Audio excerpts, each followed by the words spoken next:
آپ صلی اللہ علیہ وسلم نے فرمایا جو ایک مرتبہ درود شریف پڑھے گا اللہ کی 10 رحمتیں اس پر نازل ہوں گی اور 10 گناہ اس کے معاف ہوں گے اور 10 نیکیاں لکھی جائیں گی اور 10 درجے اس کے بلند ہو جائیں گے۔ آپ نے فرمایا روشن رات یعنی جمعرات، روشن دن یعنی جمعے کا دن، اس میں میرے پر درود شریف کثرت سے پڑھا کرو کیونکہ تمہارا درود شریف میرے اوپر پیش کیا جاتا ہے۔ اور آگے اچھی بات فرمائی، تو میں جو میرے پر درود بھیجے گا میں اس کے لیے دعا بھی کروں گا، استغفار بھی کروں گا۔ ایک حدیث میں آتا ہے آپ نے فرمایا جو آدمی میرے پر درود شریف پڑھتا ہے، درود شریف بھیجتا ہے، جب تک وہ درود شریف پڑھتا رہتا ہے اس وقت تک اللہ کے فرشتے اس کے لیے رحمت کی دعا کرتے رہے۔ آگے فرمایا اب اس کی مرضی ہے درود شریف تھوڑا پڑھے یا زیادہ پڑھے۔ ایک صحابی آئے، عرض کی اللہ کے رسول میں نے ذکر کا وقت طے کیا، دعا کا وقت طے کیا، اس میں سے کتنا وقت درود شریف کو دے دوں؟ پھر خود ہی عرض کیا حضور 1/4 وقت درود شریف کو دے دوں؟ فرمایا ٹھیک ہے لیکن درود شریف زیادہ کر لو تو بہتر ہے۔ حضور 1/3 وقت درود شریف کو دے دوں؟ فرمایا ٹھیک ہے لیکن درود شریف زیادہ کر لو تو بہتر ہے۔ حضور آدھا وقت درود شریف کو دے دوں؟ فرمایا ٹھیک ہے لیکن زیادہ کرو تو بہتر ہے۔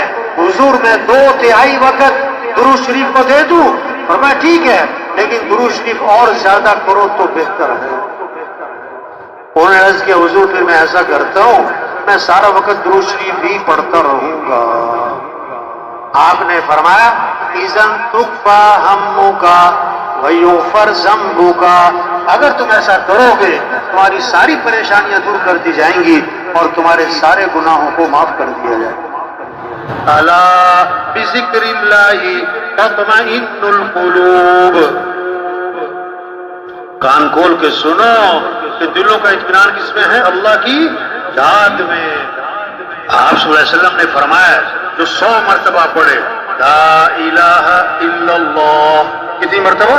100 مرتبہ، جب قیامت کے دن اٹھے گا تو اس کا چہرہ 14ویں رات کے چاند کی طرح چمک رہا ہوگا۔ آپ صلی اللہ علیہ وسلم نے فرمایا جنت کی چابی لا الہ الا اللہ۔ ایک حدیث میں آتا ہے جنت کی قیمت لا الہ الا اللہ۔ آپ نے فرمایا کوئی گناہ ہو جائے تو فوراً کوئی نیکی کا کام کر لیا کرو۔ صحابہ نے عرض کیا حضور لا الہ الا اللہ اس کا پڑھنا بھی نیکیوں میں شامل ہے؟ آپ نے فرمایا یہ تو سب سے افضل نیکی ہے، یہ تو سب سے۔ آپ نے فرمایا اپنے ایمان کو تازہ کرتے رہا کرو۔ صحابہ نے عرض کیا حضور ایمان کو کیسے تازہ کریں؟ آپ نے کیا فرمایا لا الہ الا اللہ، اس کو کثرت سے پڑھو، 100 دفعہ نہیں، 200 دفعہ نہیں، کثرت۔ اور علماء نے لکھا ہے جو 300 دفعہ پڑھے گا وہ کثرت میں آ جائے گا۔ آپ نے فرمایا سبحان اللہ کا ثواب احد پہاڑ سے بھی زیادہ ہے، الحمدللہ اس کا ثواب احد پہاڑ سے بھی زیادہ ہے۔ یہ کمائی ہے۔ سبحان اللہ جنت میں درخت لگ گیا، الحمدللہ جنت میں درخت لگ گیا۔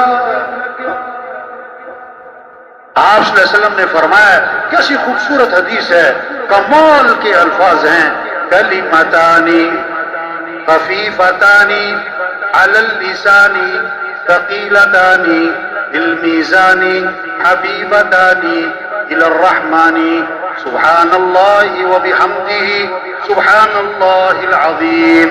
2 کلمے ہیں جو زبان پر بہت ہلکے ہیں اور قیامت کے دن ترازو میں بڑے وزنی ہیں اور اللہ کو بڑے محبوب ہیں۔ وہ کیا ہے؟ سبحان اللہ وبحمدہ سبحان اللہ العظیم، سبحان اللہ وبحمدہ سبحان اللہ العظیم۔ چوکو اس سے اطمینان، اس سے دلوں کو راحت، اس سے دلوں کو سکون، اس سے بے چینیاں ختم ہوں، اس سے دل کی پریشانیاں ختم ہوں۔ آپ صلی اللہ علیہ وسلم فجر کی نماز کے لیے تشریف لے جا رہے ہیں اور حضرت جویریہ رضی اللہ عنہا مصلی پر بیٹھی ذکر کر رہی ہیں۔ اس کا مطلب کیا ہوا؟ آمین صبح جب فجر میں مسجد میں جائے تو بیوی کہاں پر ہو؟ مصلی پر ہو، اور آپ صلی اللہ علیہ وسلم فجر کے بعد واپس تشریف نہیں لائے، اشراق کے بعد نہیں آئے. حدیث کے الفاظ ہیں رجع بعد ان اضحى، چاشت کے بعد جب سورج میں تیزی آ گئی، کم از کم 2.5-3 گھنٹے آپ واپس تشریف لائے. تو حضرت جویریہ عنہا اسی طرح مصلی پر بیٹھ کے ذکر کر رہی. آپ نے وضاحت فرمائی، جویریہ میں جب سے گیا ہوں اس وقت سے اب تک تم ذکر کر رہی ہو؟ عرض کیا جی ہاں حضور، اس وقت سے اب تک میں ذکر کر رہی ہوں.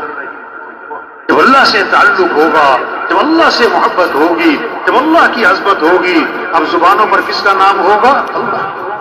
اب ذکر میں لذت، ذکر میں حلاوت، ذکر میں اطمینان، وقت کے گزرنے کا احساس نہیں. اب آپ کو پتا تھا اتنا لمبا ذکر ہر مسلمان تو نہ کر سکے گا، آپ نے کام آسان فرمایا. 4 کلمات 3 مرتبہ کہے، اس کا جو اجر ہے نا تمہارے صبح سے اب تک کے ذکر سے زیادہ ہے. کیا؟ سبحان اللہ و بحمدہ عدد خلقہ ورضا نفسہ وزنۃ عرشہ ومداد کلماتہ. اس کا اجر تمہارے صبح سے اب تک کے ذکر سے کیا ہے؟ زیادہ ہے. گھروں کی آبادی مال سے نہیں ہے، زیور فرنیچر سے نہیں ہے، ٹائل پتھر سے نہیں ہے. گھروں کی آبادی اعمال سے ہے، اعمال سے ہے، اعمال سے ہے. ویران گھر وہ نہیں ہے جن گھروں میں مال نہیں اور چیزیں نہیں. ویران گھر وہ ہیں جس گھر میں اعمال نہیں. صحابہ کے گھر چیزوں سے خالی تھے اور اعمال سے، بولو بھائی، بھرے ہوئے تھے. گھروں میں جو رحمتیں آئیں گی